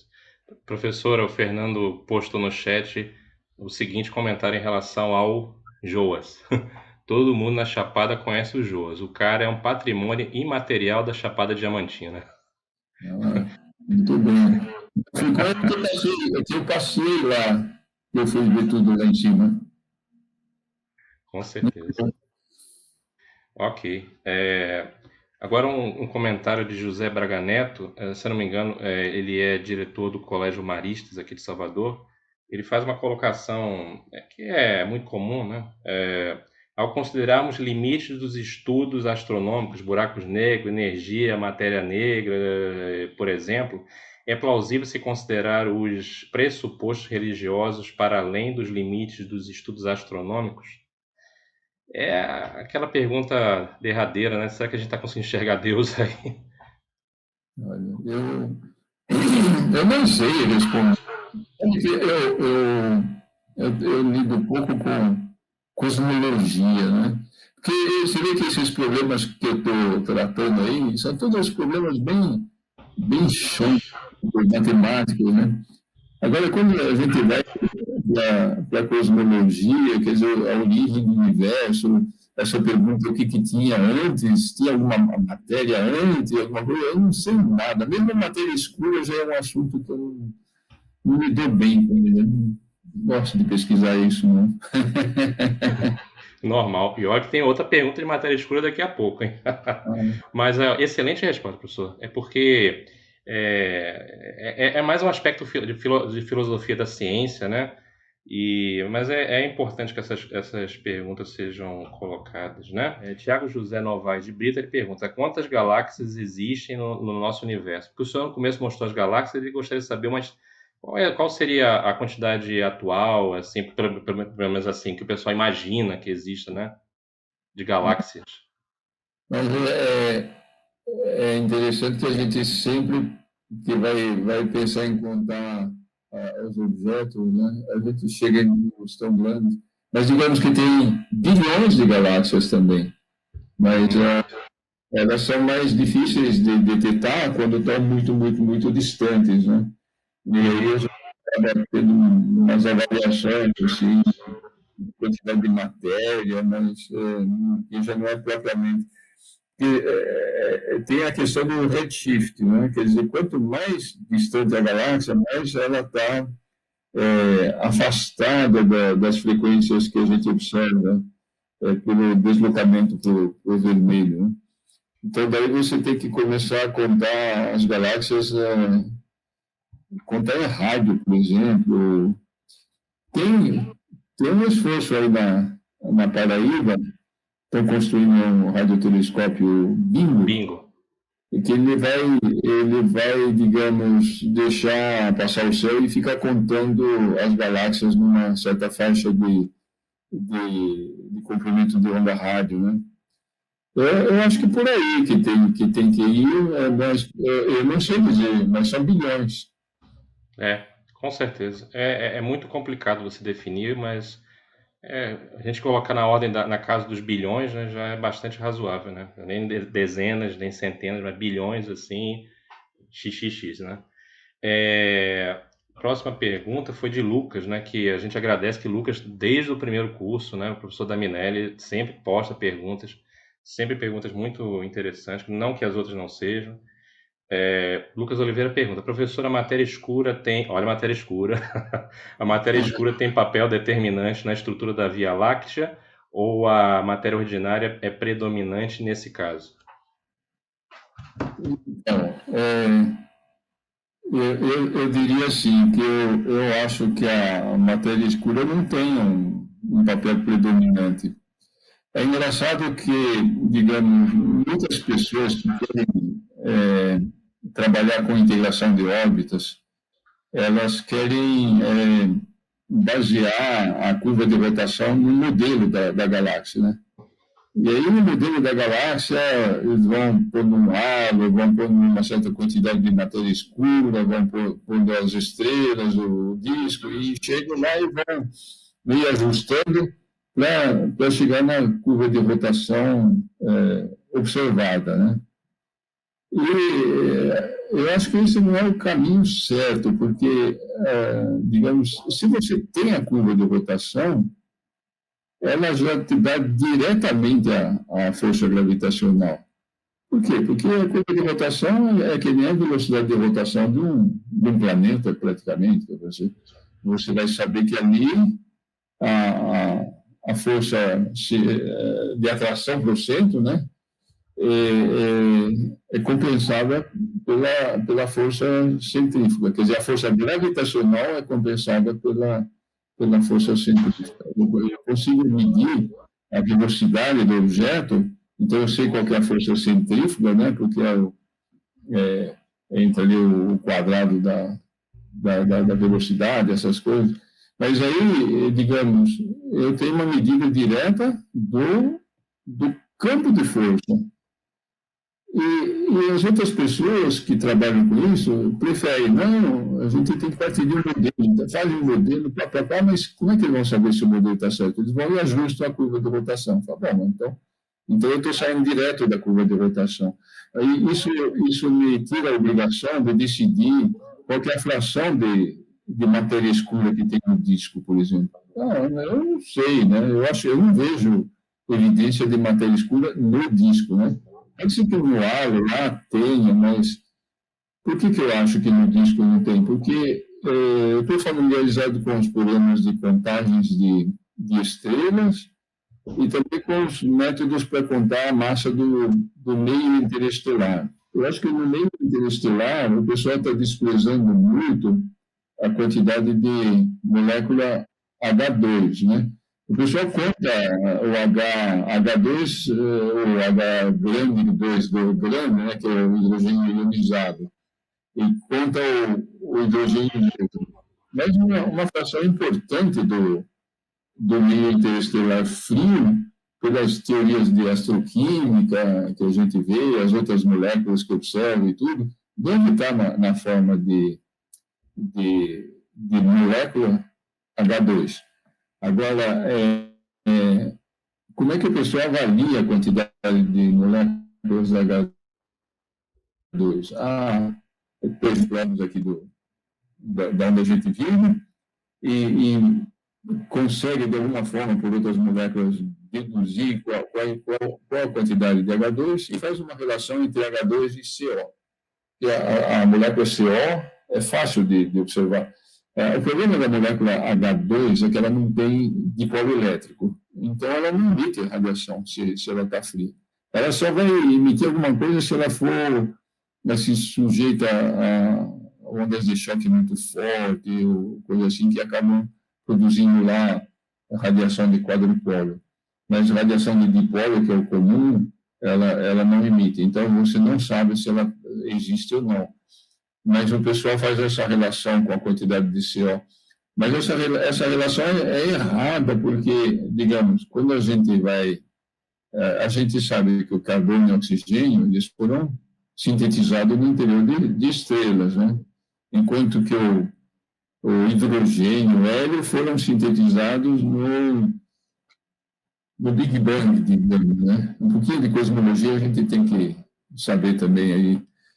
Então, são origens diferentes. Quando a gente vai longe do Sol, na galáxia, no disco galáctico, a gente vai para uma região onde necessariamente vai ter pouco carbono e pouco oxigênio, porque tem poucas estrelas, então a taxa de formação de estrelas, desses elementos químicos pelas estrelas vai ser pequena. Mas o hidrogênio não, o hidrogênio foi formado no Big Bang, então ele está lá.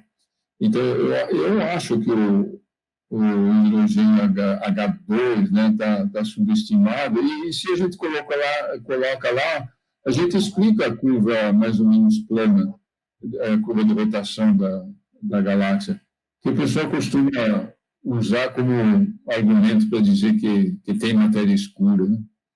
Eu acho que no disco galáctico não tem matéria escura, isso é uma opinião própria, mas eu não vou defender muito, porque isso é um assunto tão polêmico, tanta gente que defende a matéria escura, e não sei, tem tantos projetos baseados nisso, né? Vamos brigar com isso, não? Eu entendo. Por exemplo, aquele projeto Macho, né, que era para determinar a presença, quer dizer, para ocultação ou para o microlente gravitacional, detectar objetos que não seriam facilmente detectados em outros comprimentos de onda e que poderiam compor, de repente, matéria escura, né? Esse tipo de coisa, ou poderiam ser anãs brancas, objetos desse tipo que estariam no halo, né? E talvez contribuiriam para essa curva de rotação da galáxia. Enfim, realmente é complicado. É um assunto ainda em aberto, como muita coisa em astronomia, né? Professor, próxima pergunta é de Carlos Campos. Antes disso, tem que fazer só uma observação, né, do José Braga Neto, que fez uma pergunta, aquela sobre a questão de filosofia da ciência, religião, é que eu identifiquei ele como diretor do Maristas, mas ele está dizendo que ele não é, e é uma pessoa com o mesmo nome, e é só para deixar claro no áudio, né, depois no vídeo, quando alguém... Entendi. Só foi isso. Essas coisas acontecem, né? A gente se confunde, é só para deixar isso claro. Carlos Campos perguntou, em relação à rotação da galáxia, né? Essa rotação seria um vórtice do tipo, alguma coisa desse tipo? Na realidade, em cada raio galáctico tem uma velocidade, né, normal de rotação, é mais ou menos como no sistema solar, em cada distância do Sol, você tem uma velocidade normal para as estrelas estarem girando ali, para estarem de forças, né? E essa curva de rotação não tem vórtice, né? Uhum. São órbitas keplerianas, né? São órbitas essencialmente keplerianas. Exatamente. Tem duas perguntas aqui que são as finais, né, que estão mais ou menos correlacionadas, né? Juliana Morim pergunta: informações recentes na mídia indicam uma torção na extremidade do disco e braços da galáxia. Qual a verdade nessa informação? E quais efeitos estaria provocando esta deformação? É uma torção que ele diz que foi noticiado nas extremidades do disco e braços da galáxia, algum tipo de torção. Eu não sei se essa torção seria parecida com aquela torção que você observa nos anéis de Saturno. A distorção existe, sim. O pessoal chama isso de warp em inglês, e é um pouquinho que nem se pega aqueles chapéus de mexicano, de outros aí, de chapéu de palha, que você dobra uma parte para baixo, outra parte para cima, né? Então, toda a parte central tem essa deformação, mas quando você vai a uma distância assim de 12 kPa do centro, por assim, você começa a ver que está distorcido, né? A gente até consegue, digamos, dinâmica ver que essa distorção dessa que ela foi produzida em dado momento, ela acaba sendo estável, né? Ela vai continuar com essa deformação. Até a deformação também vai girar um pouco em torno do centro, mas com uma velocidade que eu não sei lá muito bem. Agora, é um pouco difícil estudar a dinâmica dessa.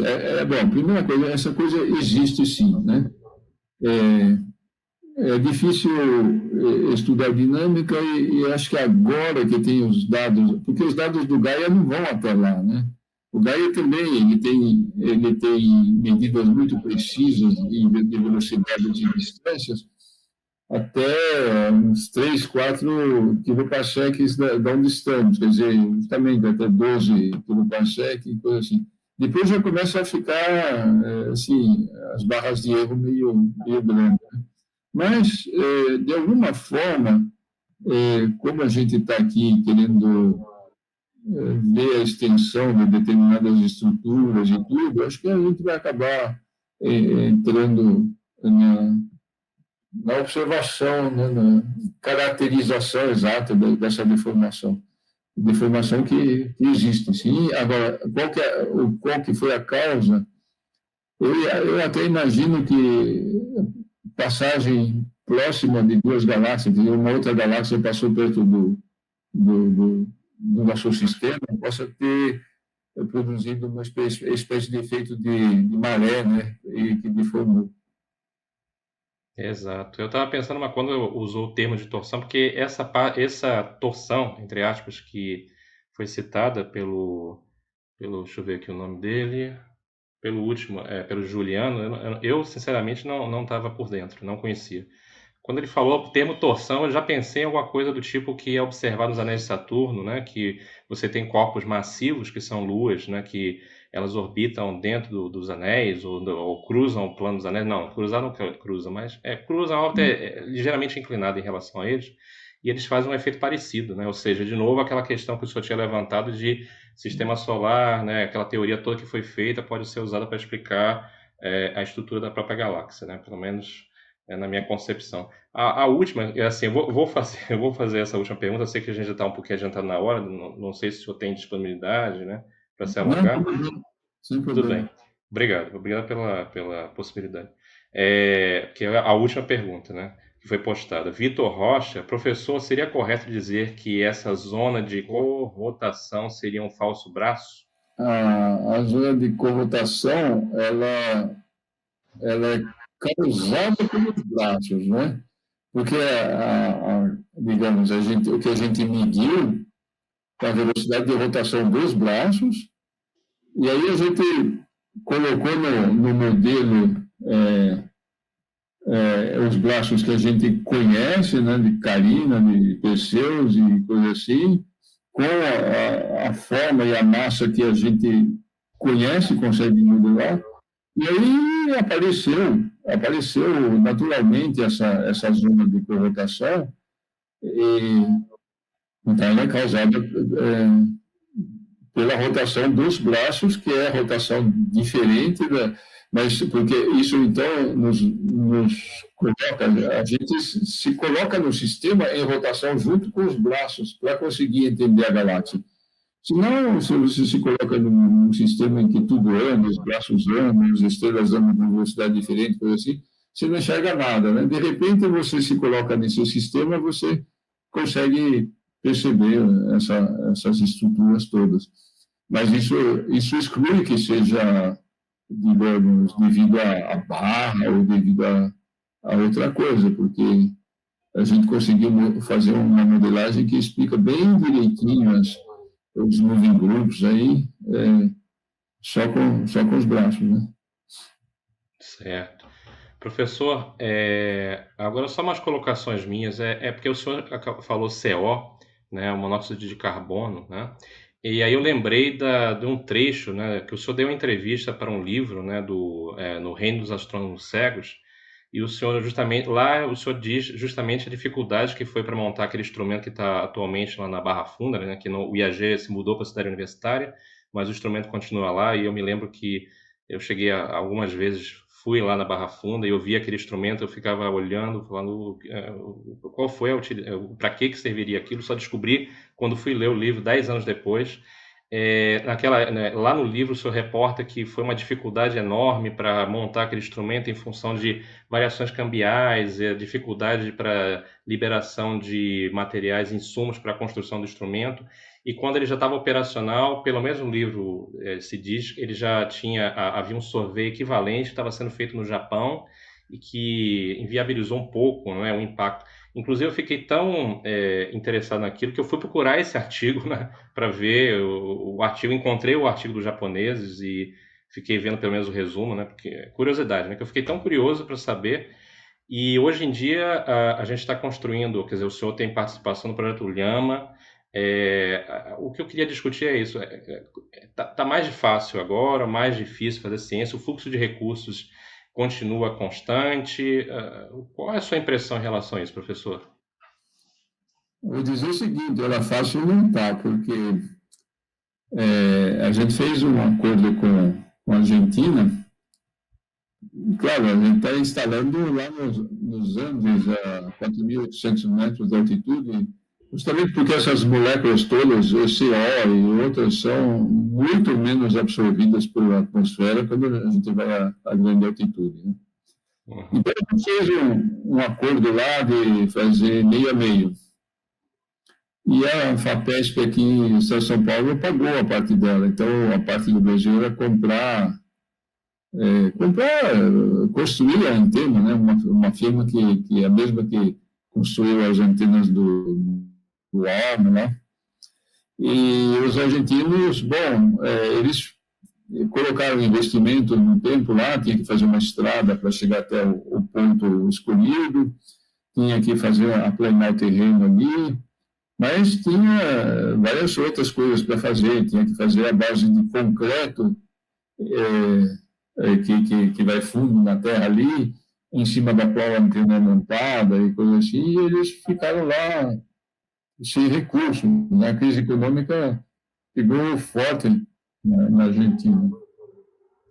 Só recentemente que a gente está saindo, digamos, dessa crise, né? Teve eleição, teve novo governo, teve troca de ministro, teve uma série de coisas, e esse atual ministro de Ciência e Tecnologia da Argentina está querendo cumprir o acordo e colocou nas mãos de uma firma de grande experiência em tecnologia e administração para tocar em frente, né? Porque a antena já estava a antena estava em containers acumulados lá no sítio onde tinha que ser montado, mas não dava para montar, né?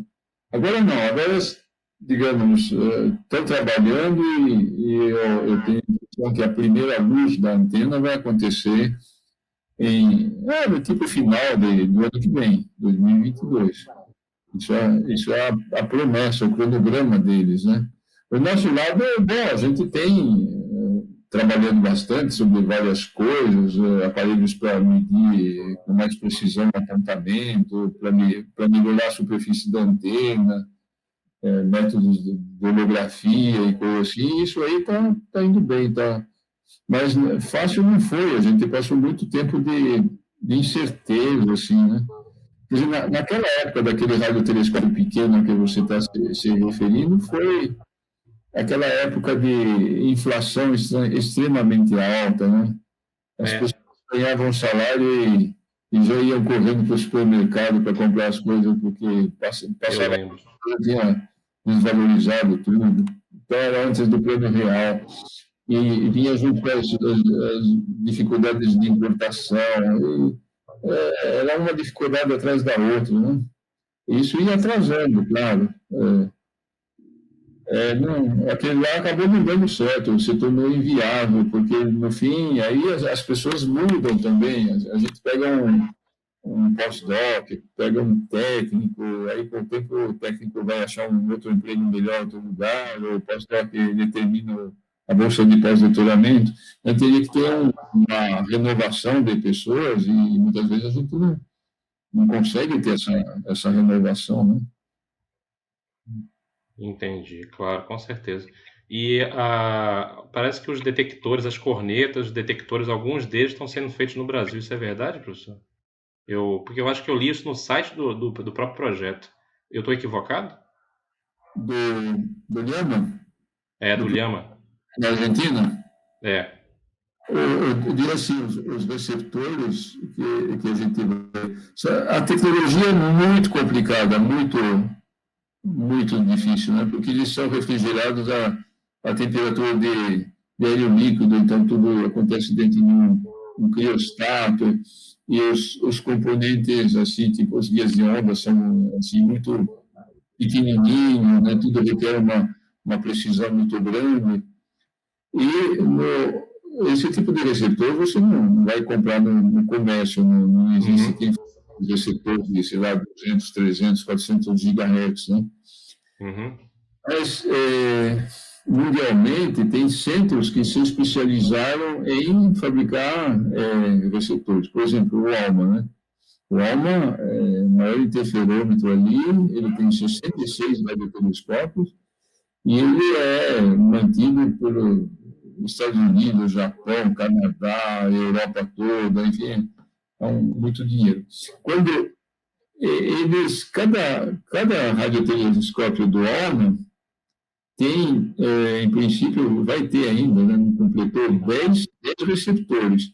E cada um desses receptores, para cada frequência, é feito em algum laboratório aí na Europa, nos Estados Unidos, na Ásia. E nós conseguimos um bom acordo com um grupo da Holanda, em Groningen, que desenvolveu os receptores de banda 9, lá, tipo 600 GHz, e também de banda 5, em colaboração com a Suécia. E eles toparam fazer para a gente.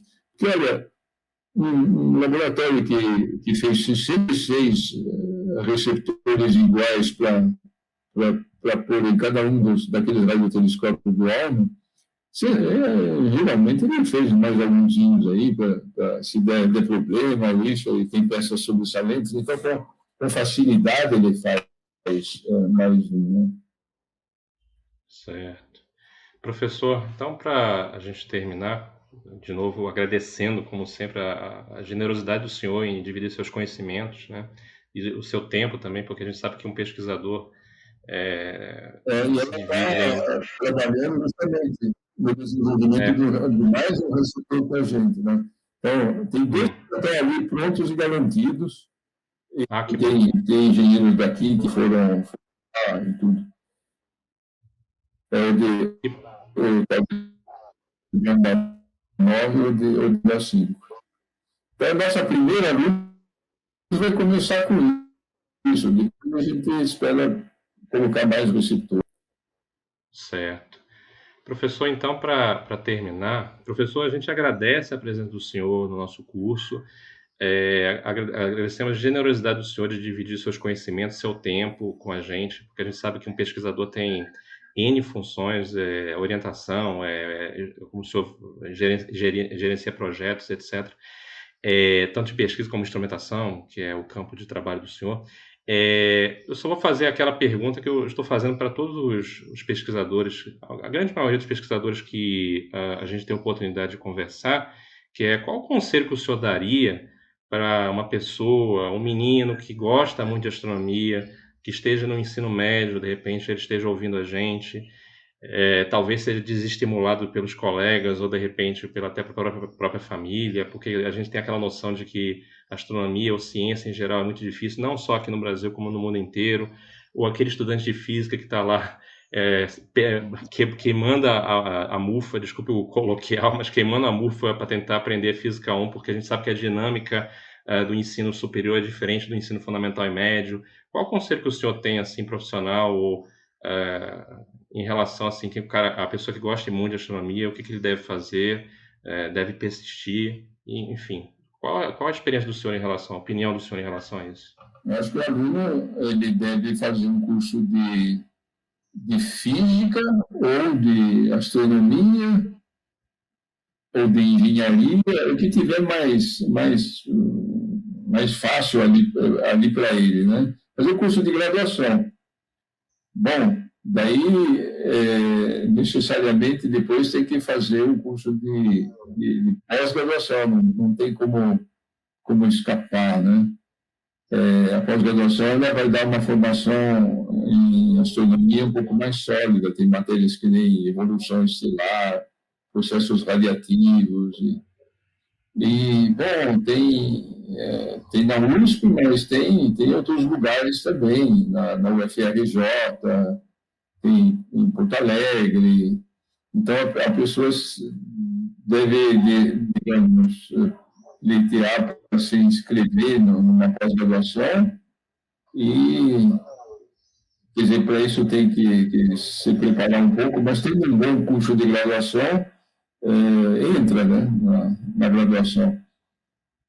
E enquanto está já, então, vamos supor, está numa pós-graduação ou coisa assim, tentar já ir trabalhando em pesquisa, que ele já vai preparando um mestrado, um doutoramento, e com isso vai encontrar dentro da astronomia, que é tão vasta, né, qual que é o caminho que interessa mais. Pode ser astrometria, pode ser radioastronomia, pode ser cosmologia, tem tanta coisa aí para estudar, né? Que eu acho que frequentar um curso e assistir os seminários ali vai acabar, digamos, se encontrando, né? O lugar e orientador com que se dá bem. Com certeza, professor. Eu mesmo gosto de quase todas as áreas. Pena que a gente não tem, a gente não mora em Vênus, que o dia tem 240 dias, né? Para poder fazer tudo, né? Com certeza. Professor, muito obrigado novamente pela sua presença e agradecemos a oportunidade de contar com o senhor no nosso curso e futuramente, se o senhor tiver disponibilidade, também esperamos que o senhor possa participar de uns eventos que a gente vai fazer a partir de março, né, que eles são oriundos, é uma ideia pelo menos está nascendo, né, que é da Associação de Astrônomos Amadores da Bahia, e universidades como a UFBA, a UFRB e outras aqui no estado que trabalham com astronomia e divulgação, e esperamos contar com o senhor no futuro, mais um seminário brilhante como esse, bastante claro, sobre esse assunto que é muito interessante, que é de dinâmica da galáxia. Muito obrigado, hein, professor? Eu é que agradeço por esse contato, por responder essas perguntas e quem sabe então em outra ocasião a gente prossegue, né? Com certeza. Com certeza, professor. Então, muito obrigado, hein? Tchau, tchau, hein? Valeu. Tchau, tchau. Pessoal, então encerramos a sessão aqui da manhã, do nosso curso de extensão, com um excelente, né, curso seminário do professor Jacques Lepine sobre estrutura da galáxia, né? A gente pôde ver claramente essas correlações, né, que você tem entre astronomia, astronomia mecânica celeste, né, que, como o professor mostrou, você usou elementos de estudos de asteroides, de dinâmica de asteroides no sistema solar para inferir movimentos na galáxia, né? Eu achei aquilo bastante interessante, eu não conhecia, né, essa aplicação, eu achei fantástica, né? Um trabalho muito interessante. Então, como sempre, a gente faz aqueles recadinhos, né? O primeiro é da nossa lista, né? Que a gente tem uma lista aqui do WhatsApp, né? De contatos, né? Das pessoas que estão cursando o curso, que posteriormente têm interesse em astronomia e que a gente vai alimentar constantemente, tanto eu como o professor Fernando Munareto, o professor Alberto Brum e outros membros da Associação de Astrônomos Amadores da Bahia, e professores também das outras universidades, como eu sempre venho citando. Eu vou colocar no banner aqui, né? Vamos ver se é esse aqui mesmo, né? Show, pronto, né? Você tem esse shortcut, né? Para você poder acessar lá no WhatsApp, no convite, a lista de e-mails, né? Eu vou seguir um conselho de minha filha, né? Carolina, que deve estar me assistindo, né? Para não me aproximar muito da câmera, porque para não assustar vocês. Então eu estou me afastando, dá para ver o banner, é só vocês colocarem Y249VS5, né? É só colocar esse link no browser do celular ou do computador, que aí vai cair no WhatsApp da gente, vocês podem fazer a inscrição, vocês são muito bem-vindos. À tarde a gente tem o seminário do professor Marildo sobre planetas extrasolares, que é uma pesquisa que ele vem desenvolvendo há alguns anos, né, sobre o estudo de atmosferas e estudo inicial de atmosferas de planetas extrasolares, que seriam Júpiteres quentes, ou seja, muito próximos da estrela central. Quando a gente fala muito próximos, quer dizer saindo da caixinha do sistema solar, onde você tem Mercúrio, que está a 50 milhões de quilômetros, e Júpiter a 750 milhões de quilômetros do Sol, do centro do sistema solar. E aí, no caso, é o contrário, seria tipo Mercúrio, você tira Mercúrio e bota um Júpiter, então, óbvio que a temperatura na atmosfera superior vai ser altíssima, milhares de graus, alguns chegam até milhares de graus, então a atmosfera ioniza, pode soltar cauda, e isso, as emissões dos gases que compõem essa atmosfera podem ser superpostas no espectro estelar e detectáveis, dependendo do instrumento, da abertura do instrumento, da sensibilidade da resolução do espectrógrafo.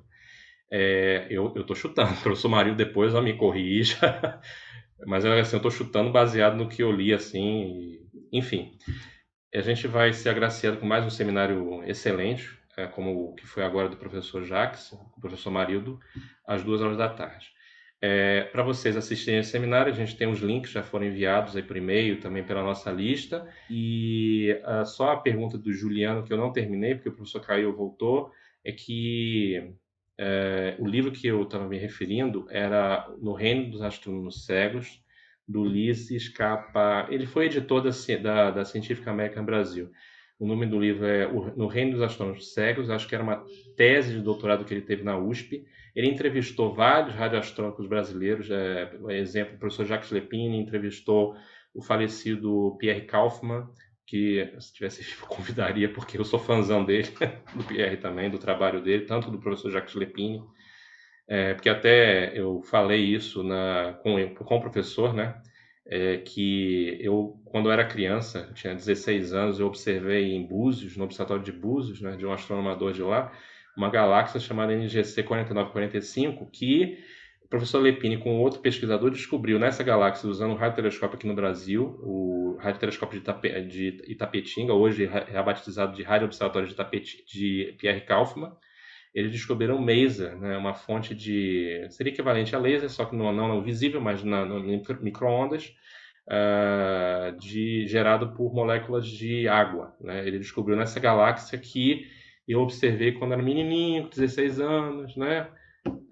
3 anos antes, 4 anos antes de entrada para a astronomia da UFRJ, né? Que eu vi aquela galáxia que é uma galáxia que é espiral, que a gente vê de perfil, e eu fiquei doido, eu fiquei pensando, meu Deus, bilhões de estrelas, deve ter planeta, deve ter vida, e deve ter florescer uma civilização que nem a nossa, aí